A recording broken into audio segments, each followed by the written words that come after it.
everyone, and welcome back to our Take on Cruise with Shannon and Roger, or Roger and Shannon.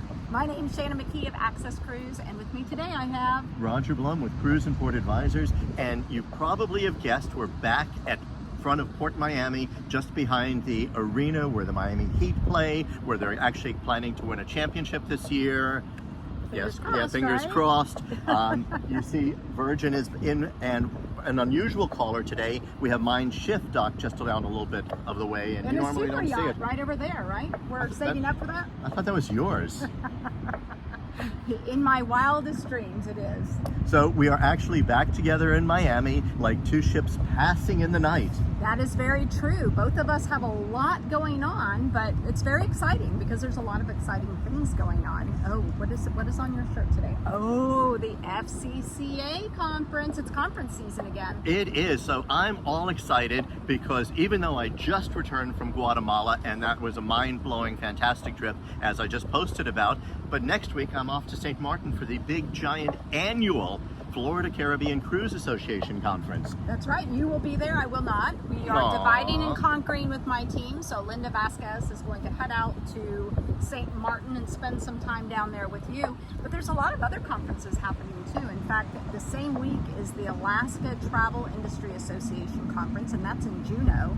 And then coming up, which is the reason why I'm not going to St. Martin, because I'll be going over to Spain for the International Cruise Summit, which is November 12th and 13th, which happens to also be the same week as Sea Trade Asia. It's very busy. It is.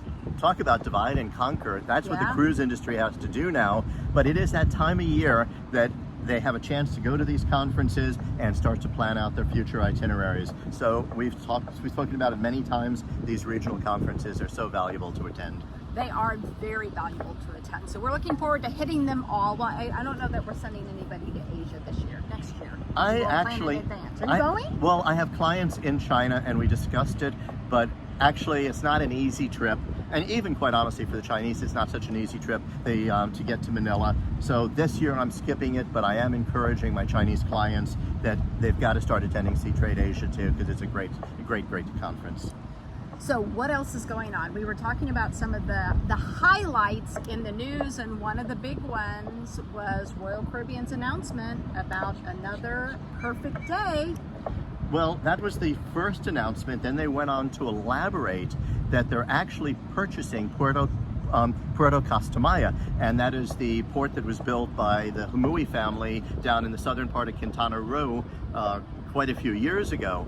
And what's interesting, they will have a Perfect Day Mexico there, which will be available to Royal Caribbean guests. Only.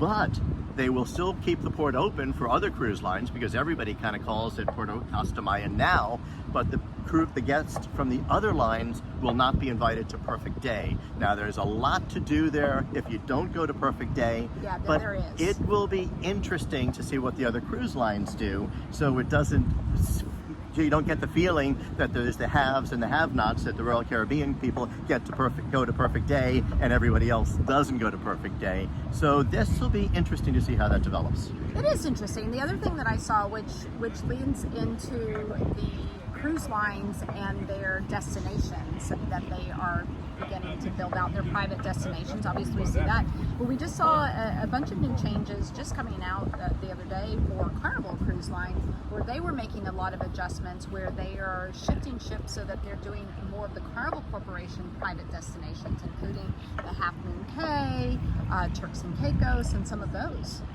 Yeah, and that's true. The cruise lines, of course, as everybody knows, they do ratings on their ports of call and on their destinations.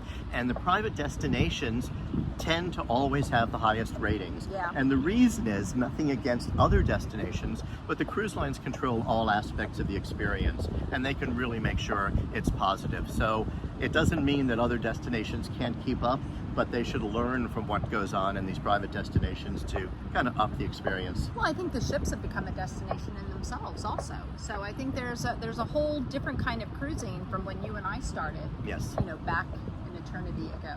Yeah, well, I know you were excited when you actually got indoor plumbing and stuff. That was a big deal on your first ship, wasn't it? Oh, it was. Instead of going out on deck, it was just so much nicer for you. She's ancient. She used to say that to me. Anyways, lots to talk about, especially in the Caribbean where we're seeing more of these private destinations coming up. But I know we don't want to go too long today. So you're headed off to the FCCA. Yep. There it is. There you are. So we're going to see an update from you down there. You're going to tell us all about it. Absolutely. I will be posting and probably have some special guests. So I look forward to next week. I'm really sorry you're not coming. I am too. I'm actually headed up north. We are going to be up in the northeast this weekend. We're going to see some fall foliage. So I hear it's freezing up there. it is freezing up there. I think there were snow flurries. So we'll see how we do up there. But we'll talk to you next Stay week. warm. Bye. Bye, everyone.